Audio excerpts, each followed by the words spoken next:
Hypersonic മിസൈലുകൾ അയച്ച് ഇസ്രയേലിനെ ഭയപ്പെടുത്താം എന്ന് ഇറാൻ ചിന്തിച്ചാൽ നടപ്പില്ല. ഇറാന്റെ ഹൈപ്പർസോണിക് മിസൈലുകളെ ഇസ്രയേൽ ഭയപ്പെടുന്നില്ല. പുതിയ വ്യോമ പ്രതിരോധ സംവിധാനം വികസിപ്പിക്കുകയാണ് ഇസ്രയേൽ എയ്റോസ്പേസ് ഇൻഡസ്ട്രീസ് അടുത്ത തലമുറ ആരോ-4 ഇന്റർസെപ്റ്ററിന്റെ പറക്കൽ പരീക്ഷണങ്ങൾ ആരംഭിച്ചുവെന്ന റിപ്പോർട്ടുകൾ. ഇസ്രയേലിന്റെ മിസൈൽ പ്രതിരോധ വിധിയുടെ ഏറ്റവും ഉയർന്ന തലമായി പ്രവർത്തിക്കാനാണ് പുതിയ ഇന്റർസെപ്റ്റർ തയ്യാറാക്കുന്നത്. മുൻ തലമുറ ആരോ സിസ്റ്റത്തെ ഇത് മാറ്റിസ്ഥാപിക്കും. ഇറാന്റെ ഹൈപ്പർസോണിക് മിസൈലുകളുടെ അവസാനം ഇതിലൂടെ വരുത്തും എന്ന് തന്നെയാണ് ഇസ്രയേൽ പറയുന്നത്. ചൈനയ്ക്കും പാകിസ്ഥാനുമെതിരെ ശക്തമായ പ്രതിരോധമായി വർത്തിക്കുന്ന ആരോ-4 ഇന്റർസെപ്റ്റർ ഇസ്രയേൽ ഇന്ത്യക്ക് വാഗ്ദാനം ചെയ്യുകയും ചെയ്യും. US മിസൈൽ പ്രതിരോധ ഏജൻസിയുമായി സഹകരിച്ചാണ് ഇസ്രയേൽ എയ്റോസ്പേസ് ഇൻഡസ്ട്രീസ് ആരോ-4 ഇന്റർസെപ്റ്റർ പദ്ധതി വികസിപ്പിക്കുന്നത്. രാജ്യങ്ങളിലെ ഹൈപ്പർസോണിക് ഭീഷണികളെ നേരിടുക എന്നത് തന്നെയാണ് ഈ പദ്ധതിയുടെ ലക്ഷ്യം. ആരോ-2, ആരോ-3 എന്നിവയ്ക്ക് പകരമായാണ് ആരോ-4 നിർമ്മിക്കുന്നത്.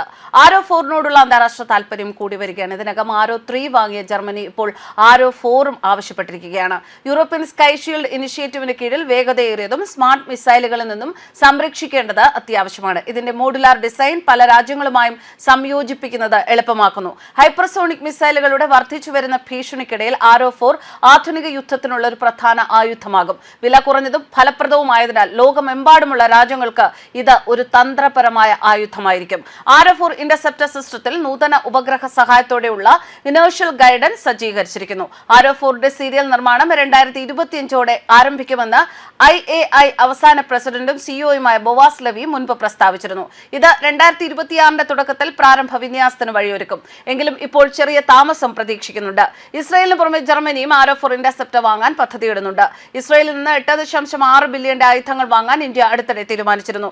ഇന്ത്യയിലെ രണ്ടാമത്തെ വലിയ ആയുധ കയറ്റുമതി രാജ്യമാണ് ഇസ്രയേൽ. ഭാവിയിൽ ഇസ്രയേൽ ഇന്ത്യക്ക് ആരോ-4 ഇന്റർസെപ്റ്റർ വാഗ്ദാനം ചെയ്യും. ചൈനയിൽ നിന്നും പാകിസ്ഥാനിൽ നിന്നുമുള്ള ഭീഷണി നോക്കുമ്പോൾ ഹൈപ്പർസോണിക് മിസൈലുകൾ തടയാൻ ഇന്ത്യക്ക് ഇത്തരം ഇന്റർസെപ്റ്ററുകൾ അത്യന്താപേക്ഷിതമായി ആവശ്യമാണ്. അതുകൊണ്ട് തന്നെ ഇത് ഇന്ത്യക്കും സഹായമാകും. ചൈനയുടെ DF-ZF, റഷ്യയുടെ അവാൻഗാർഡ് തുടങ്ങിയ ഹൈപ്പർസോണിക് മിസൈലുകൾ മാക് 5 വേഗതയിൽ സഞ്ചരിക്കുന്നവയാണ്. ഈ മിസൈലുകൾക്ക് വായുവിൽ ദിശ മാറ്റാൻ സാധിക്കും. അവ താഴേക്ക് പറക്കും. ഇത് പരമ്പരാഗത മിസൈൽ പ്രതിരോധ സംവിധാനങ്ങൾക്ക് കണ്ടെത്തുന്നത് ബുദ്ധിമുട്ടാകും.